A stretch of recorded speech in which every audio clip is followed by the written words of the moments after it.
2K recap post All-Star break, Eastern Conference edition. There was enough to report in on for all 30 teams that I decided to split things up.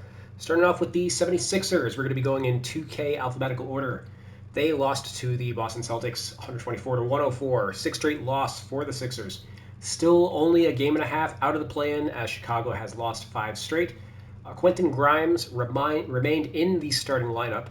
Justin Edwards out for the weekend due to injury. Still out with injury are Eric Gordon and Kyle Lowry.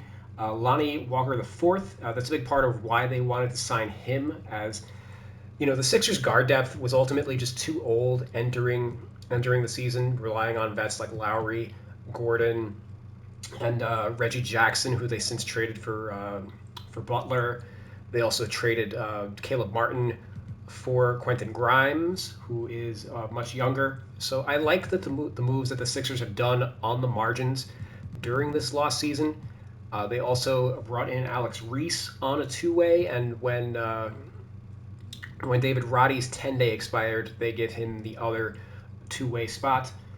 Reese, in his last game in the G League prior to signing a two-way, he had 33 points and 8 threes with the Portland Rip City remix.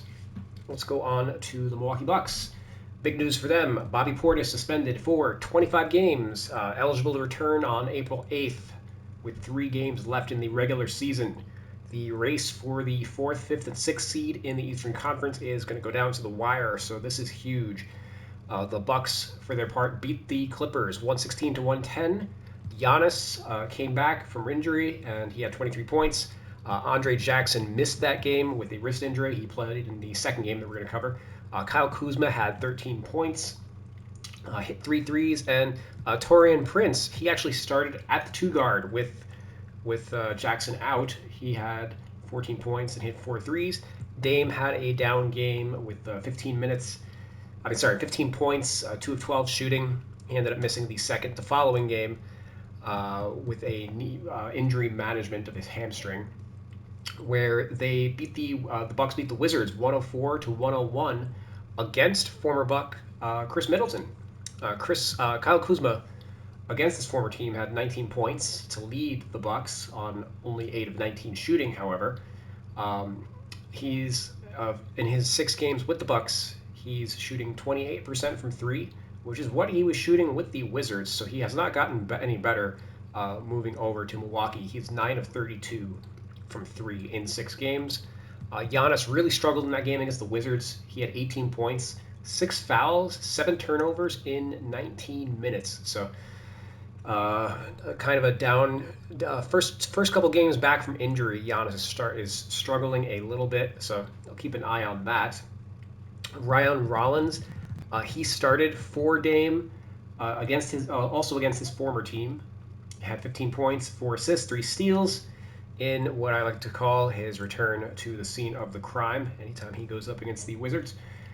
Prince was a DNP in the second game due to an ankle sprain, so AJ Green got the shooting guard start, as Andre Jackson, he actually did play in this one, only 3 minutes off the bench.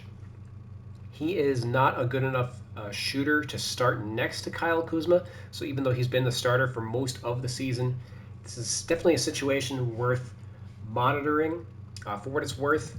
And just as a reminder, these videos are about what I'm changing in my 2K roster based on what's happening in the league in IRL. Taurean Prince, I changed his secondary position to shooting guard, at least until we have more clarity on the starting shooting guard situation. Heading over to Chicago, not a ton to break down with them. They lost to the Knicks in overtime, 113 to 111. Josh Giddey had a season-high 27 points, also season-high 16 rebounds and 4 threes. He had 0 points versus the Portland Trailblazers a month ago on January 19th.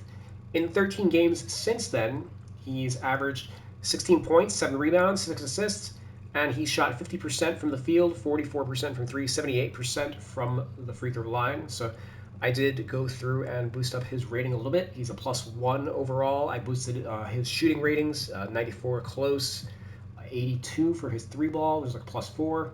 And then just touched up his shot IQ and offensive consistency. Lonzo Ball came back from injury in this one. sending Ayo Dosunmu back to the bench. Jabari Smith left this game with injury, which gave a little bit of time to Zach Collins.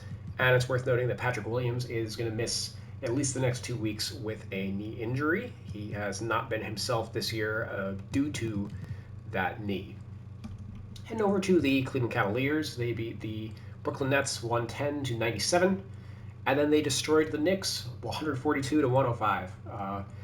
Isaac Okoro and Dean Wade both came back. I changed Okoro's position to shooting guard just because, in the games he played, he was realistically at the 2 guard. The Cavs are now loaded with threes. Max Strus has been starting there. They have DeAndre Hunter. So I definitely wanted to move Okoro out just to kind of level out their depth chart. Jarrett Allen, he had 20 rebounds in that first game against the Nets, and then against the Knicks, he only played 20 minutes. He left the game with a hand injury. He's getting an MRI on that. If he has to miss any time, Evan Mobley would end up sliding to starting center, and they'd probably start somebody like DeAndre Hunter or Dean Wade at the 4. If Mobley moves to, if he has to play the 5 for an extended period, that probably would cement him as the Defensive Player of the Year this year. Now that, spoiler alert for the Western Conference video, Victor Wembanyama is going to miss the rest of the year due to injury. So if Mobley were to win Defensive Player of the Year, his extension that he signed during the offseason would essentially become a supermax and would kick from $224 million up to $269 million, which I guess actually, I'm sorry, not the supermax, but it's like the Rose Rule, where if you make like All NBA or something like that in your first 4 years, you get to make like 30% of the cap instead of 25%, I believe, or maybe it's 30 to 35. However it goes, he would get a big pay bump, which would affect the Cavs' luxury tax situation now and in the future as well. Javonte Green, he is not quite with the team yet. He's going to sign with them as soon as he clears waivers. He was waived by the Pelicans a few days ago. And they currently have Naquan Tomlin, they signed out of the G League, gave him a 10-day. Maybe if Allen has to miss time, they will sign a more traditional center in that event. But Tristan Thompson also hasn't gotten a ton of run this year, so they can afford to dust him off for a little bit. Heading over to the Boston Celtics, as mentioned, they blew out the Sixers. Don't really have many notes for them. They've been super consistent all year. Drew Holiday returned from injury, and he had 8 points in 20 minutes of action. Peyton Pritchard, for what it's worth, had the much better game, having 28 points with 8 threes. Heading over to the Hawks. They beat the Raptors in overtime, 120-111. Andrew Wiggins had his... I'm sorry. Whoa. Mixing up my Hawks and Heat notes. Sorry.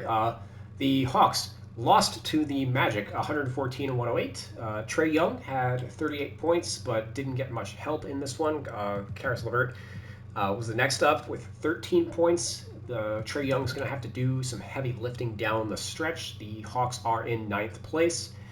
As per usual, trudging along towards the play-in. And now we can get to the Miami Heat portion of the news. Beat the Raptors in overtime, 120-111. Andrew Wiggins had his his Heat high, 25 points. And Davion Mitchell also had his best game with the Heat, 16 points. He has been starting the next 2, Tyler Hero. Kel'el Ware, I have another rating change for him. His efficiency has begun to slip a lot as a starter. Over his last 6 games, he is 0 for 11 on threes. During January, he averaged 13 points, 7 rebounds on 65 true shooting, 57% from the field, 45% from 3 to eventually earn himself the starting job. But in February, he's been a little overstretched as a starter. He's averaging 9 points and 10 rebounds, but only 48% true shooting, 45% from the field, which is not great for a center, and 7% from three-point range. So I dropped his overall by a point. His 3-point rating is down 4 points to an 80. His draw foul rating down 10 points. He's really been mostly just like an outside shooter with the Heat. And then I also dropped, his shot IQ and offensive consistency just because he's been playing worse offensively. And over to the Hornets. They played 2 games. They beat the Lakers 100 to 97. LaMelo Ball had 27 points, 6 assists, 5 threes. And Miles Bridges had 29 points, 5 steals, and 5 threes. Mark Williams returned and got to match up against the Lakers after the trade rescindment. He had 10 points and 9 rebounds, though he did also get dunked on by LeBron. And then Jusuf Nurkic, he had 0 points, but worth noting, missed all 3 of his shot attempts. But the reason why it's worth noting is that all of his shot attempts were threes. So that's something that's at least worth monitoring moving forward. He did also have an all-around line, 8 rebounds, 7 assists, 2 blocks. But overall, it's his interior scoring that's really limited him over the last couple of years. And then in the second game that they played yesterday, they lost to the Denver Nuggets 129 to 115. LaMelo and Williams were both out, as it was the second night of a back-to-back, and they're coming back from injuries. So Miles Bridges stepped up for a season high of 36 points, and then Nurkic, he had 9 points in this one. Oh boy. But shot 4 of 11 from the field, so still not the most efficient center. Hit 10 rebounds, 7 assists, but his most notable part of the game was his defense, where he was matched up against Nikola Jokic, and Nikola Jokic set his career high in three-pointers attempted with 14. Obviously, Nurkic was completely hopeless getting out to the three-point line against Jokic. And Damian Bowell, he didn't play in that first game against the Lakers, but in his second game with the Hornets, he had 14 points on 6 of 7 shooting. He has filled it up in the 2 games that LaMelo Ball has not played, so at least he's good for some garbage time. He's also on a 2-year, 2-way contract, I think. Let's head now over to the New York Knicks, who beat the Bulls in overtime, as mentioned. Karl-Anthony Towns was big in that one with 32 points, 18 rebounds. Brunson, 22 points, 12 assists. And Miles McBride, he had been starting with OG Anunoby out of the lineup. He had a season high 23 points. Josh Hart also did not play in this one. And then in the following game, they got wrecked by the Cavs, which was a back-to-back. That's worth noting.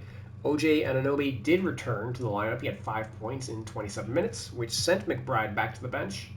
And Josh Hart missed his second straight game. If he misses a third, I will deactivate him.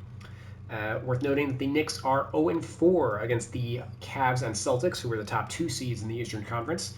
And 3 of those losses have been by 20 points or more. They lost to the Cavs by 37 in this one. So the Knicks are the number 3 seed, but they are firmly the number 3 seed. They need to figure out at least one of those teams, preferably the Celtics, because that's probably who they'll match up against in the second round of the playoffs.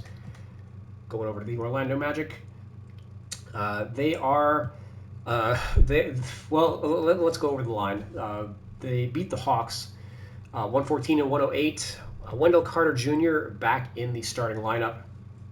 And Paolo Banchero, he had 36 points, 10 rebounds, 5 assists, 11 to 25 from the field, 11 to 16 from the free throw line. And in the second game, which they lost to the Memphis Grizzlies 105 to 104, Banchero had 21 points, but on 5 of 21 from the field. Franz Wagner chipped in 25 points in both games, was much more efficient. The Magic, and you'll notice I dropped Banchero's rating. He's now equal to Jalen Suggs, and I would argue that Jalen Suggs is the more valuable player. The Magic are 20 and 15 with Jalen Suggs. Without him, they are 8 and 15. Conversely, Paolo Banchero, well, the Magic are 9 and 15 with him. They are 19 and 15 without him. So Banchero, he played really well in his first 5 games of the year. Had averaged 29 points on 50% shooting, 34% from 3, including a 50-point game against the Indiana Pacers. But since returning from injury, which has already been 19 games, he's averaging only 22 points per game. But more concerning is he's doing it on 40% shooting. including 28% from three. That is Westbrookian efficiency, starting to resemble a bad Julius Randle is Banchero. So I dropped him to an 86 overall. I previously had him at 87. I think 2K has him at an 88. So I dropped his mid-range. His mid-range is close. His three ball, dunk rating, I dropped 5 points. His fadeaway, I dropped 5 points. Shot IQ down, and then stamina also down 5 points. He's only playing 33 minutes per game as opposed to like 35 or 36 last season. And then I dropped a few of his badges. Silver for Pogo Stick, as he's not had the same balance since returning from injury. And then bronze for Posterizer and whatever the fadeaway badge is, post fade phenom. So that knocked Banchero down to an 86. Let's head on over to the Nets, who lost to the Cleveland Cavaliers 110 to 97. Not really a ton of notes. I haven't had many notes for them all year. They've been fairly consistent. None of their players really paid up big lines or anything. Killian Hayes made his debut for the team. He had 5 points and 3 assists, currently on a 10-day contract. For the former number 7 pick of the 2021 draft was in camp with the Nets this season, but they didn't have a roster spot available for him. They've since waived Bojan Bogdanovic, as he's having his second foot surgery, so was going to be out for the year, so they cut him. And it's worth noting that D'Angelo Russell, he left this game with a sprained ankle, so we might see a lot of Killian Hayes during the duration of this 10-day contract. So probably is going to stick with them the rest of the year. We'll see. The Indiana Pacers, not a ton of notes for them, as they have also been very consistent throughout the year. They beat the Grizzlies 127 to 113. Tyrese Halliburton had 22 points and 9 assists. Jahlil Okafor, no longer on the team. His 10-day contract expired, and he's going back to Indiana's G League team. He might be back later in the season, but the Pacers famously try to limit their luxury tax pay. Well, they've never actually paid the luxury tax, so I'd imagine that they are trying to dodge that. The Detroit Pistons, they beat the Spurs 125 to 111. Gaudy lines for their top 3 guys. Cade Cunningham, 25 points, 10 assists on 10 of 15 shooting.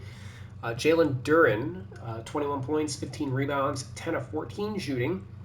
Tobias Harris, 22 points, 8 of 10 shooting. That is some crazy efficiency. I don't really have a ton of notes for the Pistons. It's more like RIP to the Spurs, who were without Wembanyama. Pistons, for what it's worth, are one of the few teams who I need to touch up their ratings a little bit. Duren Harris probably could be a little bit higher, as well as Isaiah Stewart, I think. Heading over to the Raptors, they lost to the Heat 120 to 111. Emmanuel Quickley had one of his better games this year, 23 points. RJ Barrett chipped in 29. And then Orlando Robinson, currently on a 2-way contract, got the start, as Jakob Poeltl is still out with injury.